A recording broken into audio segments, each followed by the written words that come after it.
जब भी भारत के राजस्थान का नाम आता है तो लोगों के मन में सबसे पहले रेगिस्तान, ऊंट और किले की तस्वीरें बन जाती हैं। लेकिन क्या आप जानते हैं कि राजस्थान में एक ऐसा भी शहर है जहां चारों तरफ नीली झीलें हैं। हर शाम पहाड़ों के पीछे डूबता सूरज झीलों में सुनहरी चमक बिखेरता है और महल की परछाइयां पानी में किसी सपने जैसे लगती हैं। जी हाँ, हम बात कर रहे हैं भारत की राजस्थान राज्य में स्थित उदयपुर के। भारत का सिटी ऑफ लेक्स इसे ही कहा जाता है, लेकिन उदयपुर सिर्फ खूबसूरती के नाम पर नहीं बल्कि शहर में राजपूताना शान, महाराणा प्रताप की विरासत, दुनिया की सबसे महंगी डेस्टिनेशन वेडिंग, करोड़ों के पर्यटन इंडस्ट्री, संगमरमर के व्यापार और आधुनिक इंफ्रास्ट्रक्चर का अनोखा संगम है। हर साल लाखों भारतीय और फॉरेनर टूरिस्ट यहाँ पर आते हैं।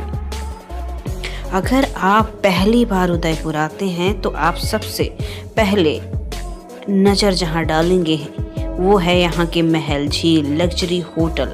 लेकिन इन खूबसूरती नज़ारों के पीछे एक बहुत बड़ी इकोनॉमी राज करती है।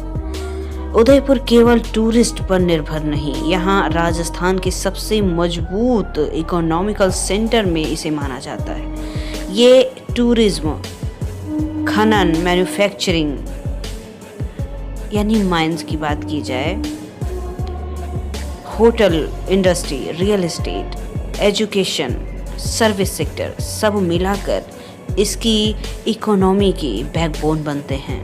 इतना ही नहीं, राजस्थान सबसे प्रसिद्ध शहरों में अगर बात की जाए तो जयपुर के बाद उदयपुर का ही नाम लिया जाता है। इसकी सबसे बड़ी वजह यह भी है कि यहाँ की टूरिज्म और हॉस्पिटैलिटी पूरे वर्ल्ड में फेमस है। इतिहास के दबे हुए पन्नों को शायद आज भी खोला जाए तो कुछ कहानियाँ वक्त की धूल में करवटें खाते मिल जाएंगी। बात करते हैं यहाँ के इतिहास की। चित्तौड़गढ़ से उदयपुर तक की दूरी की पूरी कहानी, मेवाड़ की शुरुआत जहाँ से होती है, ये वही धरती है। उदयपुर की कहानी समझने के लिए हमें वक्त में 1300-1400 साल पहले पीछे जाना होगा। उस समय राजस्थान के दक्षिण हिस्से में मेवाड़ नाम का एक शक्तिशाली राजपूत राज था। मेवाड़ सिर्फ एक राज्य नहीं था बल्कि राजपूत स्वाभिमान और स्वतंत्रता का प्रतीक माना जाता था। मेवाड़ की राजधानी उस समय चित्तौड़गढ़ थी। चित्तौड़गढ़ का किला भारत के सबसे विशाल और मजबूत किलों में गिना जाता है। यहाँ के शासकों ने कई विदेशी आक्रमणों का सामना किया है, लेकिन कभी आसानी से हार नहीं मानी। चित्तौड़गढ़ पर लगातार हमले हुए हैं। चित्तौड़गढ़ में कई बार बड़े हमले हुए। सबसे प्रसिद्ध हमला 1303 में दिल्ली के सुल्तान अलाउद्दीन खिलजी ने किया। इसके बाद 1535 में गुजरात के सुल्तान बहादुर शाह ने हमला किया और 1567 से 68 में मुगल सम्राट अकबर ने चित्तौड़गढ़ को घेरा।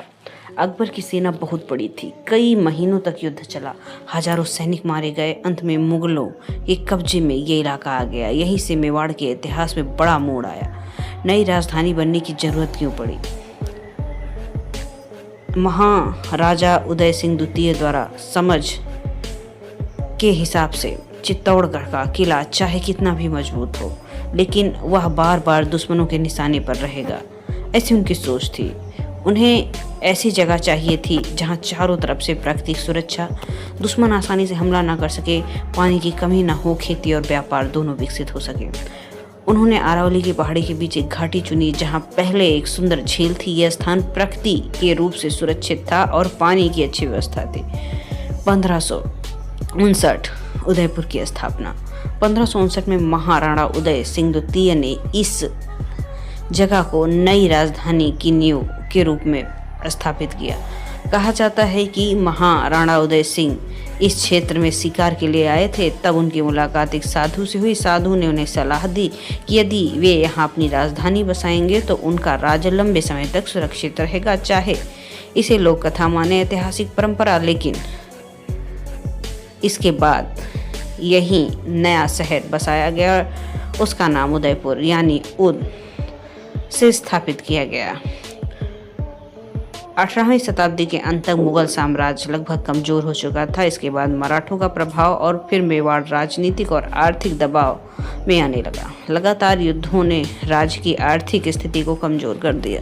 इसके बाद अंग्रेजों की ईस्ट इंडिया कंपनी ने इसे अपने निशाने पर लिया। 1818 में मेवाड़ राज्य ने अंग्रेजों के साथ एक ट्रीटी की। इसके बाद उदयपुर एक रियासत बन गया। इसका मतलब ये है कि मेवाड़ के महाराजा अपने राज्य के शासक तो बने, लेकिन बाहरी सुरक्षा और कई बड़े राजनीतिक मामलों में ब्रिटिश सरकार का प्रभाव बढ़ गया। इस संधि के बाद लंबे समय तक बड़े युद्ध नहीं हुए। परिणाम स्वरूप उदयपुर में शांति आई और शहर के विकास पर ध्यान दिया जाने लगा। इसी दौर में 18वीं शताब्दी के अंत तक मुगल साम्राज्य लगभग कमजोर ही हो चुका था।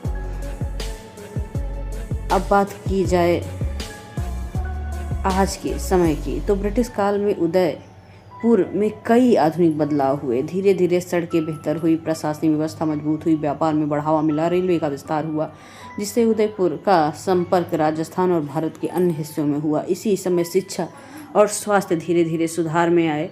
हालांकि उस समय उदयपुर आज के मुकाबले बहुत छोटा था। आज़ादी के बाद क्या हुआ? 1947 भारत जब आज़ाद हुआ, इसके बाद भारत सरकार ने सभी रियासतों और भारतीय संघ में इसे शामिल करने का प्रस्ताव भी दिया। मेवाड़ के अंतिम शासक महाराणा भूपाल ने भारत में विलय को स्वीकार किया। 1948 में उदयपुर भारतीय संघ का हिस्सा बना और बाद में राजस्थान राज्य के गठन के बाद इसे महत्वपूर्ण शहर के रूप में माना गया। अब जानते हैं उदयपुर के सुंदर दिखाई देने के राज को। राजस्थान का नाम सुनते ही मन में रेगिस्तान की तस्वीर आती है, लेकिन उदयपुर उस धारणा को पूरी तरह बदल देता है। ये शहर राजस्थान के दक्षिण भाग में अरावली पर्वतमाला के बीचों बीच है। अरावली दुनिया की सबसे प्राचीन पर्वतमाला में से एक मानी जाती है। इन पहाड़ियों ने उदयपुर की प्राकृतिक सुरक्षा को मजबूत बनाया है। उदयपुर सिटी ऑफ लेक यानी झीलों के शहर के रूप में इसे जाना जाता है। इसकी सबसे बड़ी वजह यह है कि इसके भीतर और आसपास कई प्रसिद्ध झीलें हैं। सबसे प्रसिद्ध लेक पिछोला 14वीं शताब्दी में बनाई गई। यहाँ का मौसम राजस्थान के पश्चिम इलाके की तुलना उदयपुर काफ़ी अच्छा मौसम माना जाता है। अप्रैल से जून तक 40 डिग्री का तापमान पहुँच जाता है। मानसून की बात की जाए तो जुलाई से सितंबर अच्छी खासी बरसात होती है। मौसम हरा भरा होता है। सर्दी 8 से 10 डिग्री सेल्सियस तापमान पहुंच जाता है। अगर केवल नगर निगम के क्षेत्र की बात की जाए तो उदयपुर की आबादी 5 से 6 लाख के बीच है, लेकिन अगर पूरे शहरी क्षेत्र की बात की जाए तो संख्या और अधिक हो जाती है। यहाँ राजस्थानी, हिंदी, मेवाड़ी, गुजराती, अंग्रेजी के व्यापक रूप से बोले जाने वाली भाषाओं में से एक है।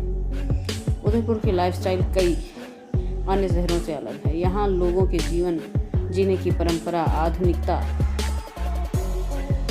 को भी दर्शाती है। एक तरफ सदियों पुराने महल, मंदिर, पारंपरिक मेवाड़ी संस्कृति, दूसरी तरफ आधुनिक cafe, luxury hotel, shopping mall, coworking space और अंतर्राष्ट्रीय स्तर की सुविधाएं यहाँ आपको मिल जाएंगी। इतिहास के बाद अब जानेंगे कि उदयपुर की प्राकृतिक खूबसूरती का क्या राज है। अगर आप भारत के नक्शे में उदयपुर राजस्थान के दक्षिण भाग को देखते हैं तो ये गुजरात की सीमा से काफ़ी करीब है। इसलिए यहाँ राजस्थान और गुजरात दोनों की संस्कृति एक साथ देखने को मिल जाएगी। उदयपुर समुद्र तल से 600 मीटर ऊंचाई पर बसा है और यही वजह है कि राजस्थान के कई शहरों की तुलना यहाँ का मौसम काफ़ी सुहावना रहता है।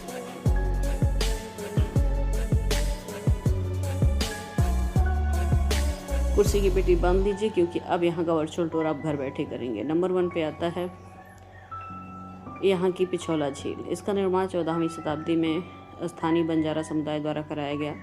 बाद में मेवाड़ शासकों ने इसका विस्तार करवाया। आज झील के बीच पैलेस जग निवास है। शाम के समय यहाँ नौकायन दुनिया के सबसे प्रसिद्ध अनुभवों में से एक है। फतेह सागर लेक की बात की जाए तो ये झील शहरवासियों की पसंदीदा जगह है। सुबह यहाँ हजारों वॉकिंग, जॉगिंग, साइकिलिंग के लिए आते हैं। झील के बीच नेहरू पार्क का सुंदर नज़ारा देखने को मिलता है। मानसून के समय ये इलाका काफ़ी आकर्षक हो जाता है। अगला जो स्थान है इसे उदय सागर लेक के नाम से जाना जाता है। यह झील का निर्माण महाराणा उदय सिंह ने कराया था। इसका मुख्य उद्देश्य पानी उपलब्ध कराना, सिंचाई व्यवस्था मजबूत कराना। आज भी उदयपुर के जल संसाधनों का महत्वपूर्ण केंद्र माना जाता है।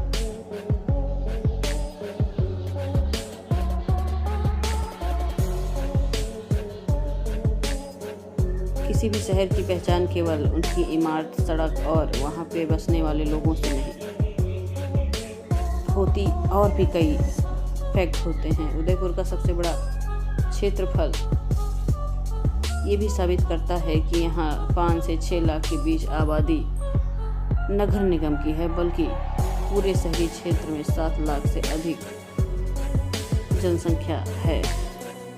हर साल आसपास के जिले और कस्बे में नौकरी, व्यापार, पढ़ाई के लिए लोग यहाँ पर आते हैं।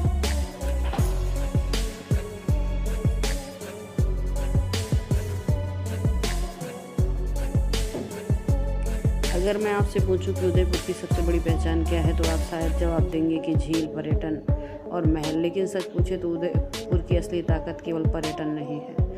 अगर किसी के कारण एक साल पर्यटक कम भी आ जाएं, तब भी उदयपुर की अर्थव्यवस्था पूरी तरह रुकेगी नहीं, क्योंकि यहाँ बहुत बड़ी एक और भी कड़ी है जो इसे मजबूत बनाती है। इसी वजह से उदयपुर राजस्थान की सबसे डाइवर्सिफाइड इकोनॉमी में जाना जाता है।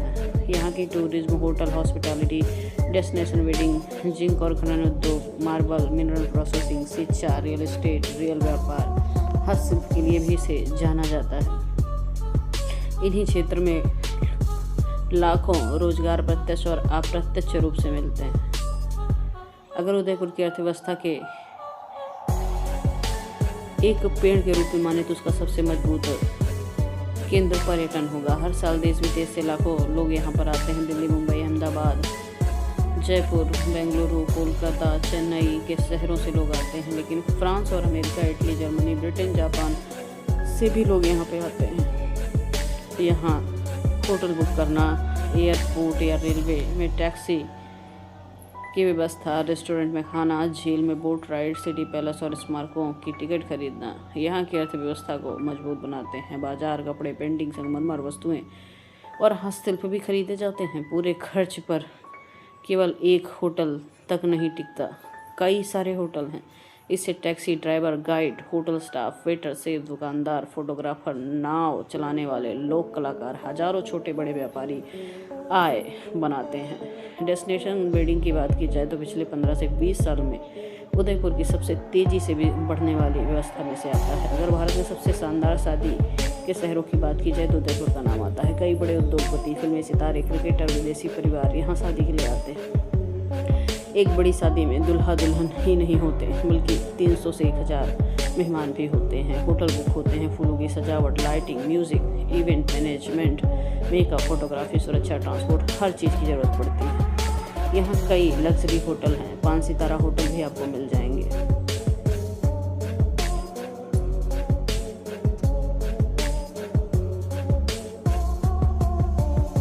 अभी बहुत कुछ बाकी है जिसके बारे में मैंने आपको बताया नहीं। यहाँ का सिटी पैलेस, अगर उदयपुर का दिल किसी जगह को कहा जाए तो वो होगा सिटी पैलेस। ये केवल एक महल नहीं बल्कि मेवाड़ राजवंश की लगभग 450 वर्षों की विरासत का प्रतीक है। इसका निर्माण 1559 में महाराणा उदय सिंह द्वितीय ने कराया था। इसके बाद कई महाराणाओं ने समय समय पर नए महल, आंगन, इमारतें जोड़ी। इसी वजह से ये एक नहीं बल्कि कई महलों का परिसर कहा जाता है। ये पिछोला झील के किनारे बड़ी ऊंची पहाड़ी पर है। यहाँ से पूरे उदयपुर शहर, झील, अरावली पर्वतमाला का शानदार दृश्य दिखाई देता है। यहाँ पर एक म्यूजियम भी है। मेवाड़ राज परिवार से जुड़े इतिहास आपको यहाँ पर देखने को मिलेंगे। अगला जो स्थान, इसे जग मंदिर कहा जाता है। जग मंदिर पिछोला झील के बीचों बीच स्थित सुंदर महल है। इसका निर्माण 17वीं शताब्दी में शुरू और कई महाराणाओं ने पूरा कराया। इतिहास के अनुसार मुगल राजकुमार शाहजहां ने अपने विद्रोह के समय यहाँ शरण ली। माना जाता है कि यहीं की संगमरमर शैली से प्रेरित होकर बाद में राजमहल की वास्तुकला का प्रभाव यहाँ पर पड़ा। महल के प्रवेश द्वार पर संगमरमर के विशाल हाथियों की प्रतिमाएं इसकी पहचान है। आज भी यहाँ सुंदर बगीचे, शाही प्रांगण और एक रेस्तरां भी है जहाँ पर्यटक झील के बीच बैठकर भोजन का आनंद लिया जा सकता है। फतेह सागर झील उदयपुर के लोगों की रोज़मर्रा की ज़िंदगी का हिस्सा है। ये झील मूल रूप से 17वीं शताब्दी में बनाई गई थी। बाद में महाराणा फतेह सिंह के समय इसका पुनर्निर्माण हुआ, इसलिए इसका नाम फतेह सागर पड़ा। ये झील सुबह शाम घूमने वालों, धावकों और साइकिल चालानों के लिए पसंदीदा जगहों में से एक है। ये झील सुबह शाम बोटिंग की सुविधा के लिए भी जानी जाती है। झील के बीच में नेहरू पार्क नाव से पहुंचा जा सकता है। यहाँ पर खाने पीने की चीज़ें हैं, जैसे स्ट्रीट फूड, खास करके कुल्फ़ी, कॉर्न चाट पर्यटकों के लिए काफ़ी लोकप्रिय है। अगला जो स्थान है, इसे सज्जनगढ़ मानसून पैलेस के नाम से जाना जाता है।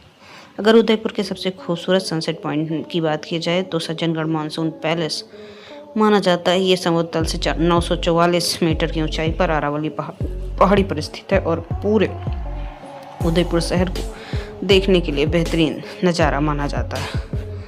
ये महल 1884 में महाराणा सज्जन सिंह ने बनाया। उसका सपना था कि एक खगोलीय वेधशाला यानी एस्ट्रोनॉमिकल ऑब्जर्वेटरी बनाई जाए, जहां से मौसम तारों के अध्ययन किए जा सके, लेकिन उनके असामयिक निधन के कारण ये योजना पूरी न हो सकी। यहीं से पिछोला झील, फतेह सागर झील, अरावली पहाड़ी, पूरा शहर दिखाई देता है। बारिश के मौसम में महल आसपास से मानसून से भर जाता है। अगला जो स्थान, इसे सहेलियों की बाड़ी कहा जाता है। सहेलियों की बाड़ी उदयपुर की सबसे सुंदर जगहों में से एक है। इसका निर्माण 18वीं शताब्दी में महाराणा संग्राम सिंह द्वितीय ने अपनी रानी और उनके 48 सहेलियों के लिए करवाया। इसी कारण इसे सहेलियों की बाड़ी कहा जाता है।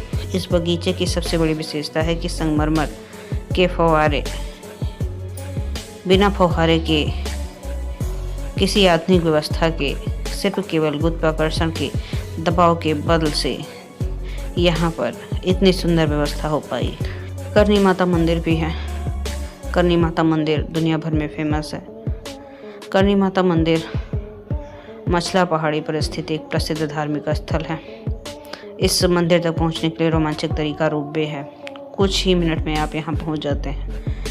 यहाँ से नज़ारा पिछोला झील, दूध तलाई, सिटी पैलेस का भी दिखाई देता है। माँ करनी देवी माता को समर्पित है, लेकिन अधिकांश पर्यटक यहाँ केवल दर्शन के लिए नहीं बल्कि व्यू पॉइंट के लिए आते हैं। सूर्यास्त के समय यहाँ सुनहरी रोशनी पूरे इलाके को चमका देती है।